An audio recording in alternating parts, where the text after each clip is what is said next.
Greetings, everybody. It's your old pal Frank here, and happy Wednesday, and welcome to another episode of Backlog Mail.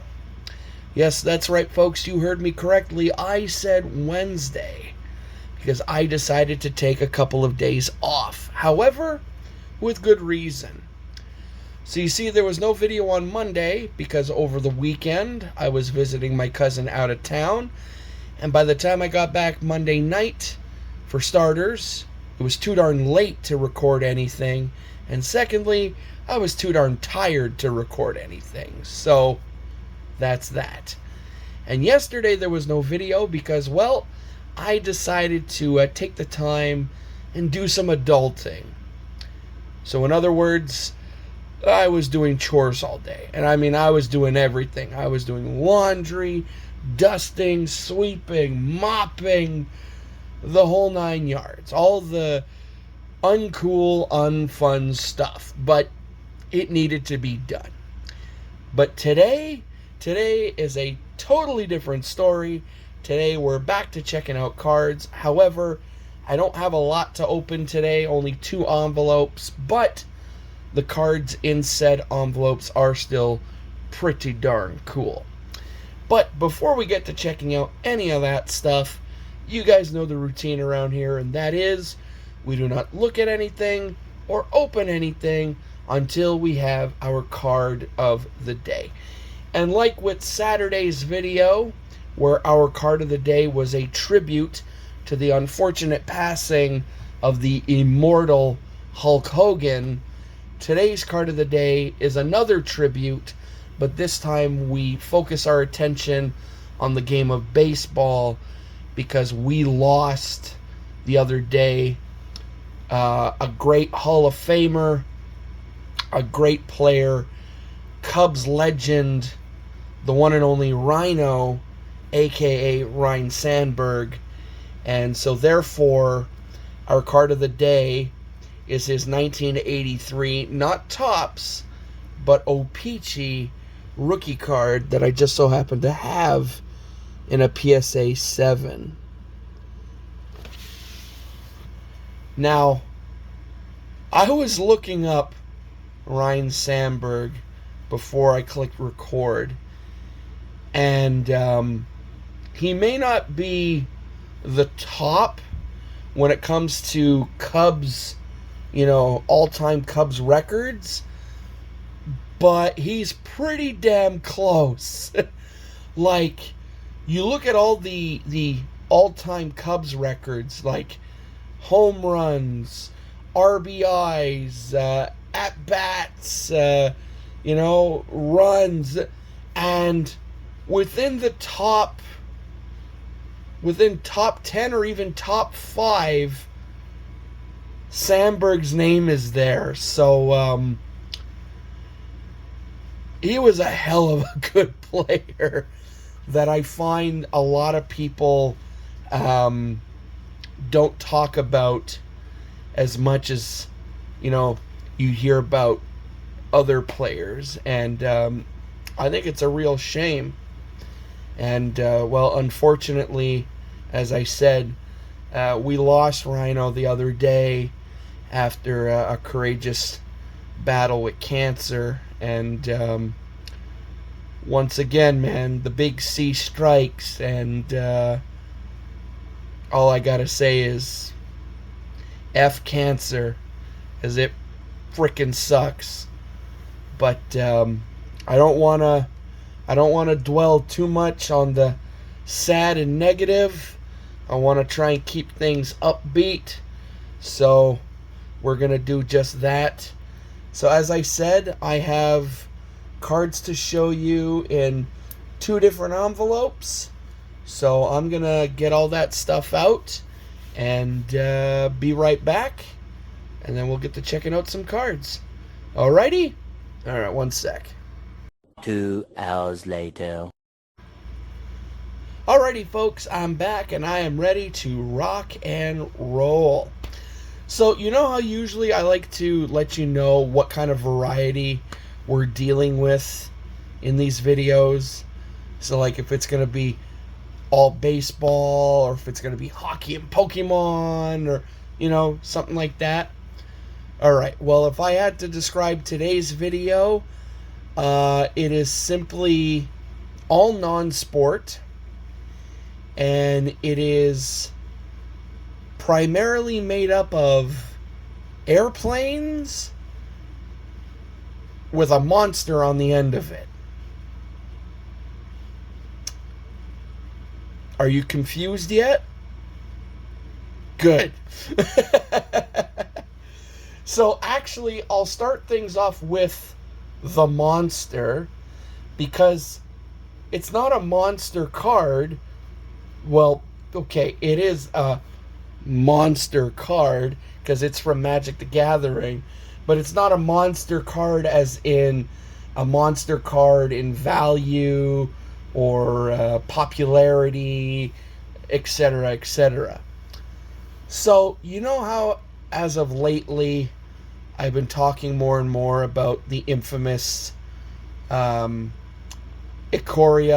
Land of the Behemoths Godzilla set, the infamous 18 card set, and how I'm only like 9 or 10 cards away from completing it? Well, we have another card to add to that set today. This time around, we have the one and only Anguirus, Armored Killer. And for all the diehard Godzilla fans out there, I found out a couple things. Excuse me.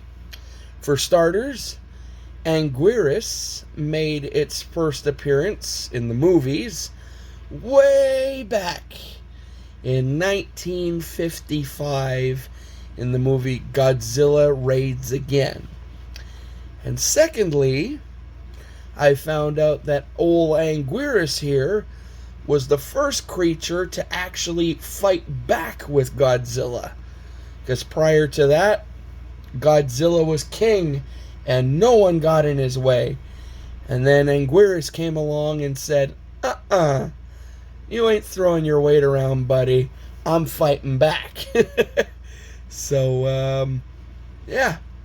So we add Anguirus to the set, and well, we're getting pretty close to completion now. And since I keep talking about the Godzilla set, I figured, what the heck, let me show you what I have already. So we have King Caesar, Ancient Guardian. There's another King Caesar card in this set that I still need.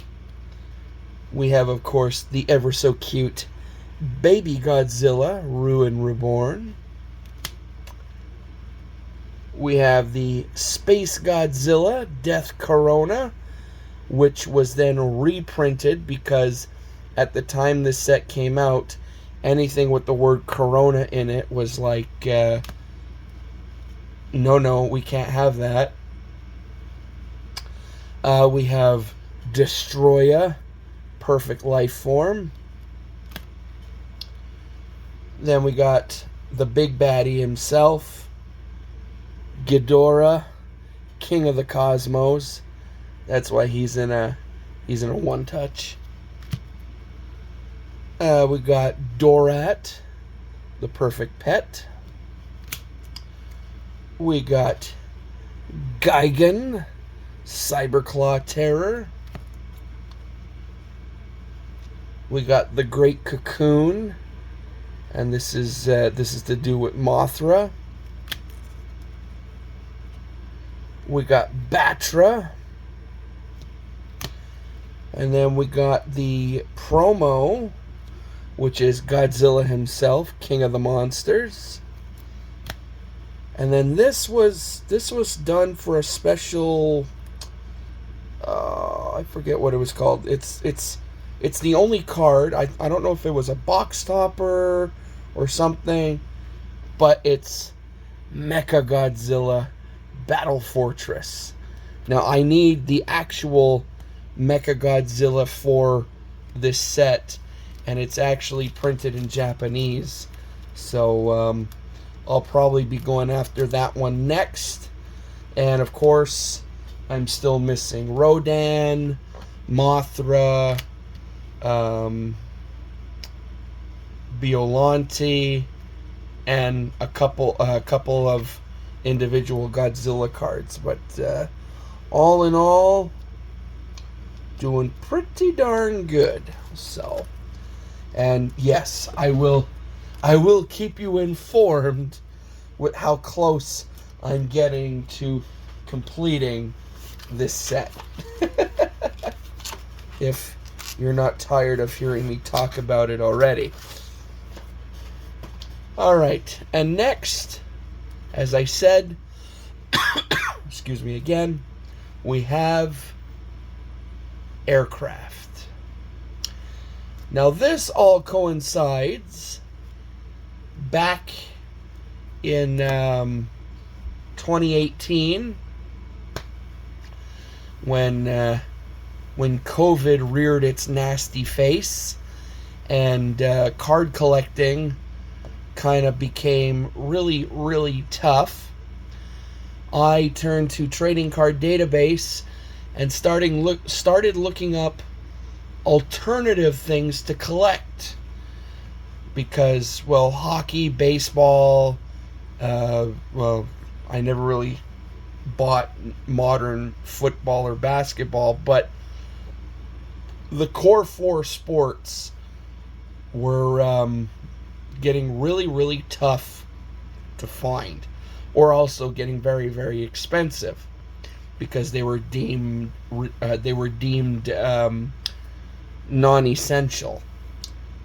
So, while poking around on Trading Card Database, I discovered that back in the early 50s, Topps was pumping out all kinds of like these really oddball non-sport sets. Like they were doing boats and trains and space and Hollywood actors, flags of the world.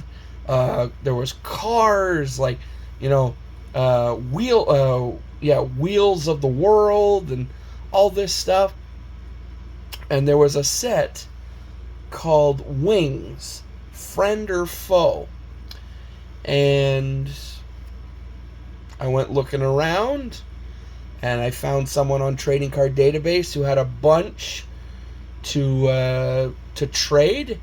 I ended up buying them from him, and here's what I got. So we got a AT7 Navigator, and these are the backs, and it's pretty cool because it gives you like a little clue for the next card. It's like a little trivia thing. We got the B-26 Invader, and they're not mint. I mean, they've been around the block a few times, which is very understandable. I mean, these cards are from like 1952, I think.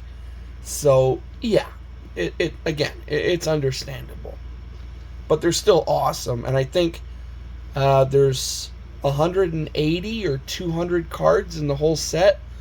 And once I'm done focusing on my GPK stuff, a lot of this stuff is what I'm going to be focusing on next. So here we got the Sunderland. So like Friends or Foes, Flags of the World, the cars, and I'm going to be focusing on that stuff. We got the, I don't know why it was called the F-47 Thunderbolt. I always knew it as the P-47 Thunderbolt, but I don't know. I don't know what's going on there. We got the HUP-1 helicopter. Ooh. The B-36 Peacemaker. I actually got to see one of these last year when I was in Dayton, when I went to the the National Museum of the United States Air Force. They have one there, and what a sight to see because of how big this friggin' thing is. Well, does it say how big it was? Oh, yeah. At a wingspan of 230 feet and a length of 162.6 feet. Yeah. Only downside, maximum speed, 435 miles an hour. Yeah. But then again, that was the thing back in the late 30s, early 40s. Big. Really big. Didn't exactly mean powerful. Moving on, we got the F4U Corsair. Very, very popular back in the day. An absolute workhorse of an aircraft. We got the C-125 Raider. That was a transport plane. We got the C-123 Avitruck. Never heard of it. Oh, one of my favorites. We got the C-97 Stratofreighter. I actually have a model of this plane that I have not built yet. I will one day. I don't know what it is about it. I just love the look of this plane. And then they had the... this was transport, and I think the cargo version of this plane was the Stratofreighter. Oh no, this is the Stratofreighter. What the heck am I talking about? But they did a cargo version as well. Forget what it was called. Anyway, moving on. The H-21 helicopter. Ooh, the B-47 Stratojet. Also saw one of these in Dayton. Very, very cool. I also have a model of this plane. Also, being in Montreal, we're just a short drive from Plattsburgh, New York. And in the center of town in Plattsburgh, there's a B-47 and an F-111 because there used to be an air base in Plattsburgh. So we got the British Venom, which was basically a more powerful version of the Vampire, which happened to be Canada's very first fighter jet. We got the H-19 helicopter. It looks like a Sikorsky helicopter, actually. We got the IL-2. Ooh, Russian. We got the P-4M Mercator. Some of these planes I've never even heard of. A lot of them I have just because my dad is very, very big into aviation, and it kind of rubbed off on me. But some of these planes I've never heard of. And then we end things with the Seagull. And when I say this coincides with the cars and trains and boats and flags and everything, well, if we crack this sucker open here, you'll just see what I'm talking about when I say flags of the world, or, well, more flags of the world, or cars of the world. So, again, like I said, when I'm done focusing on the GPK stuff, these will be what I focus on next.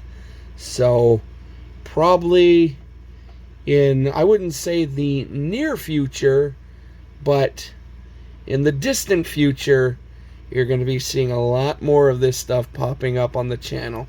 Now, luckily, I'm almost complete this set.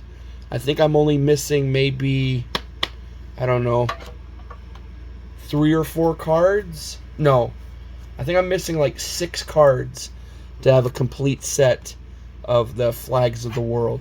And of course, I'm missing card number 1, which is, yeah, the US flag.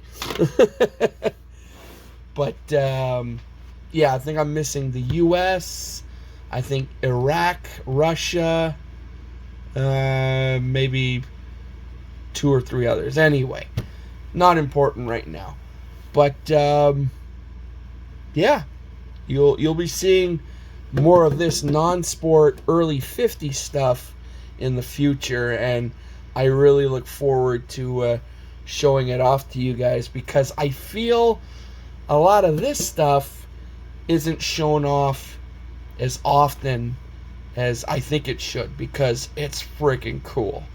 There's so much untapped early 50s non-sport stuff out there that some collectors, I know a lot of you out there are familiar with this stuff, but some collectors just don't realize how awesome it is, and they're just going after, you know, again, the shiny new stuff, and it's too bad. It's really too bad, because once you start tapping into this, man, the possibilities of, you know, going down rabbit holes of checking out stuff you've never seen before becomes endless.